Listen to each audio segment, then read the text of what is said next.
¿Qué tal? Muy buenos días, señoritas asuncionistas. Reciban un cordial saludo de paz y bien. El día de hoy vamos a seguir con el desarrollo de nuestra área comunicación. Quien te habla es la profesora Erika Rojas Jiménez. Muy bien. El tema que vamos a desarrollar el día de hoy es literatura quechua. Nuestro propósito para esta sesión es analizar y criticar las obras literarias de la época incaica. Bien, la literatura quechua. La literatura que alcanzó mayor desarrollo y difusión en el antiguo Perú, obviamente fue la literatura quechua. Gran parte de esta va a pertenecer a la época incaica, aunque también existen relatos y mitos mucho más antiguos, como los que recogió el padre Francisco de Ávila en su libro Dioses y hombres de Guarochirí, que pertenecieron a otros pueblos prehispánicos. Los pueblos andinos elaboraron también algunos poemas y cantos comunales que se utilizaban durante las actividades cotidianas, por ejemplo, en las cosechas, en los carnavales. Además, tenían cuentos e historias que servían para enseñar, moralizar o simplemente para divertir a las personas. Según la cosmovisión del mundo andino, el hombre y la naturaleza conformaban un solo ser. Todas las actividades humanas estaban estrechamente relacionadas con la tierra y los elementos que la conformaban. Según el pensamiento del hombre andino, existían tres mundos, como los que puedes ver en la imagen. El Hanan Pacha, que era el mundo de arriba, donde moraban los dioses y los elementos celestes. El Kai Pacha, que era el mundo intermedio, el mundo donde se desarrollan las actividades humanas. Y el Ukyupacha, o mundo de abajo, ¿no? Que estaba reservado para los muertos y los espíritus de la tierra.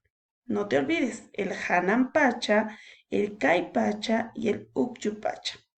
Sigamos. Nuestra literatura quechua ha tenido ciertas características, como por ejemplo oral. ¿No? ¿Por qué fue oral? Porque la literatura quechua no tenía medios escritos. Su transmisión se da a través de la palabra, de generación en generación. Además, era anónima, ¿no? Como en toda literatura oral, el concepto de autor obviamente no existe. La literatura se va recreando a través del tiempo y no tiene un autor conocido. ¿Por qué? Porque es colectiva. ¿No? Y esa es otra de sus características. En la literatura oral participa toda la comunidad mediante cantos grupales, ¿no? ¿Y cuándo es que se reúne? En la actividad agrícola. Y es por eso que es otra de sus características. La literatura quechua es agrícola, ¿no? ¿Por qué? Porque la agricultura era la actividad principal. Por ende, gran parte de la literatura quechua giraba en torno a ella. ¿Qué otras características tenía? Que era popular, ¿no? Porque la literatura y las demás manifestaciones artísticas se llevaban a cabo en función de las actividades cotidianas de la población. También era animista, porque en esta literatura se le dotaba o se le daba cualidades humanas a la naturaleza, ¿no? Un ejemplo de ello es la Mamá Pacha, ¿cierto? La diosa que para ellos tenía todos los movimientos, las actitudes de los seres humanos. También era panteísta y cosmogónica. ¿Por qué? Porque le daba un valor sagrado a todo lo que le rodeaba, ¿no? Y por ende también lo respetaba. Ahora, la literatura quechua tuvo dos clases o vertientes. La elaboración de la poesía quechua estuvo a cargo de dos tipos de creadores muy diferenciados. El primero de ellos, los amautas, ¿no? Los amautas eran funcionarios destinados a la educación de la nobleza inca. y parte de las labores que realizaban era la composición de cantos celebratorios de los hechos de los soberanos, es decir, de los incas, los que se recitaban en ocasiones especiales, ¿no? En cambio, los jarabicus eran poetas de origen popular y sus composiciones se relacionaban con las actividades cotidianas del pueblo, ¿no? La siembra, la cosecha, el trasquilado del ganado, los carnavales, las fiestas. El jarabicu entonaba siempre sus composiciones acompañándose de instrumentos musicales en las fiestas populares y sus composiciones eran la que conservaba el pueblo. Jarabicu significa en el quechua el que crea canciones. Bien. Em, Dentro de la literatura quechua se desarrollaron varios géneros. Uno de ellos fue el género lírico. Este género lírico estaba a cargo de los jarabicus y obviamente estaba muy ligado o estrechamente ligado a las actividades cotidianas de la población. La poesía lírica siempre se expresaba acompañada de música, siempre, ¿no? Las quenas, las zampoñas. Debido a ello, los versos eran siempre de arte menor. Además, la extensión de los cantos era generalmente breve para que la gente lo pudiera recordar con mayor facilidad. Ahora, en el género lírico se desarrollaron dos especies. La primera, el ayi, que era la literatura oficial, ¿no? Ayi quiere decir triunfo y era interpretada en grandes acontecimientos. Recuerda que el ayi era desarrollado por los amautas, ¿no? Por eso dice que tenía literatura oficial. Ahora, había varios tipos de ayi. Podría ser uno guerrero, otro religioso, otro agrícola, ¿no? Dependiendo del momento en que se encontraban, ¿no? ¿Qué es lo que se desarrollaba? A veces podrían ir cantando las hazañas de los hombres, de los héroes, algunas veces era para alabar a los dioses, en otras ocasiones para agradecer a la tierra. En cambio, el jarawi era de expresión popular y por ende era desarrollado por los jarabicos.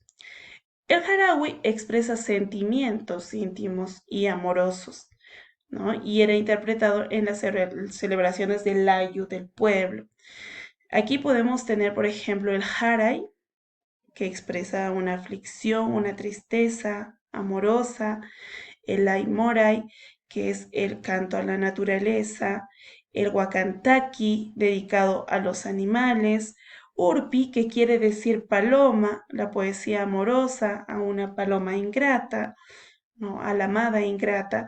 Y también tenemos el Ayataki, que se entonaba por el sufrimiento dado por la muerte de algún ser querido, ¿no? Por la muerte. Bien, aquí tenemos dos ejemplos, tanto de Ayi como de Harawi. En el caso del Ayi, tenemos uno que es guerrero. Dice, beberemos en el cráneo del traidor. De sus huesos haremos flautas, de su piel haremos un tambor, usaremos sus dientes como collar y después bailaremos. Si te das cuenta, em, tiene un contexto de alguna lucha que podría haberse dado entre pueblos, ¿no? Por eso se dice que es un Anji guerrero. Y en el caso del Harawi, les he puesto un Aimoray, ¿no? Como hace un rato les decía, el Aimoray refiere a el amor, ¿no? Dice, ya se enciende mi sol, tu cabellera de flor dorada, envolviendo nuestro maizal, el tierno tallo ya amarillea. En cuanto al género épico, estaba a cargo de los amautas y de una clase especial de quipucamayos, quienes manejaban unos quipus muy diferentes a los que eran para realizar estadísticas. La poesía épica incaica tomaba la forma de largos poemas narrativos en verso que celebraban los hechos y las hazañas de los dioses, de los héroes, de los soberanos incas. Además, estos cantos eran recitados en las festividades públicas y tenían una intención de educar y moralizar a las personas, ¿no? Constituían además la historia oficial del imperio incaico. Aquí se desarrollaron también varias especies, por ejemplo, los mitos, las leyendas y las fábulas. En el caso de los mitos tenían un carácter religioso, ¿no? Y explicaban fenómenos naturales y también algunas concepciones religiosas. En este caso vamos a tener, por ejemplo, el mito de Kuniraya Huiracocha, que ya lo hemos leído, el mito de Kon, el mito del Incarri. En el caso de las leyendas, son hechos muy antiguos, transmitidos oralmente. Tenemos en este caso la leyenda de los hermanos Sayar o la leyenda de Manco Cápac y Mama Ocllo. Y en el caso de las fábulas, son muy fantásticas y sobre todo buscan enseñar a la gente, ¿no? Son muy moralizadoras.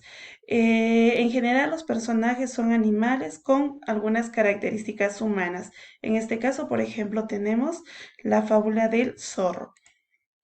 En el género dramático vamos a tener ciertas características.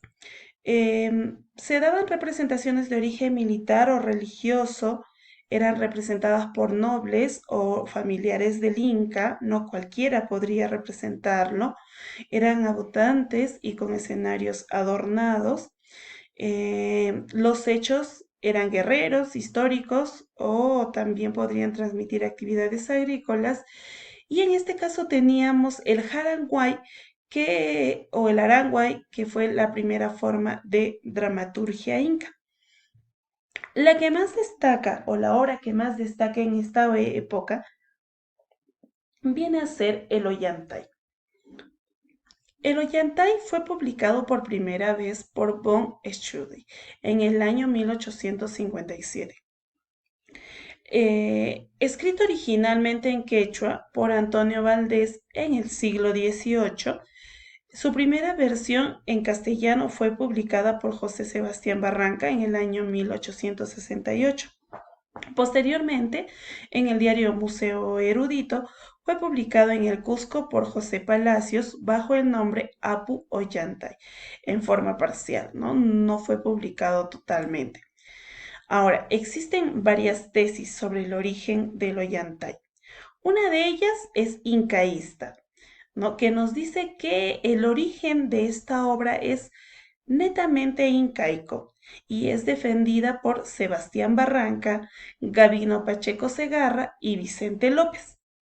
Hay otra tesis que nos dice que el Ollantay es hispanista, es decir, que tiene un origen español y escrito colonial.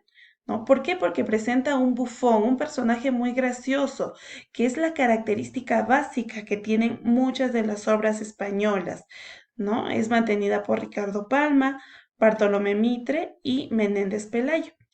Y hay otra tesis, la ecléctica, que trata de conciliar las dos tesis anteriores, ¿no? Dice que el núcleo es incaico, pero ha sido adaptado al modelo español. Esta tesis fue sostenida por De la Ribagüero y Ricardo Rojas. Bien, en un breve análisis literario del Ollantay podemos decir que pertenece al género dramático, su especie es drama.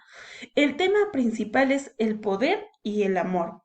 Sus personajes principales son Ollantay, Pachacútec, el Inca, y Cusicóyor. En el caso de los temas secundarios son la lealtad y los prejuicios de clase. Los personajes secundarios serán Pachacútec en algún momento, Imazumac, la Coya, que era la esposa de Pachacútec, Pitusaya, Tupac Yupanqui, Rumiñahui, Orco Guaranca, Piquichaqui, Wilcahuma y Mamajaja. El verso va escrito en octosílabos, la métrica es irregular, la rima sonante y libre. Y va a estar formada por 3 actos, que es otra característica que representa las obras españolas, ¿no? De 9, 10 y 8 escenas respectivamente. El argumento lo vamos a trabajar durante el desarrollo de nuestra sesión. Gracias.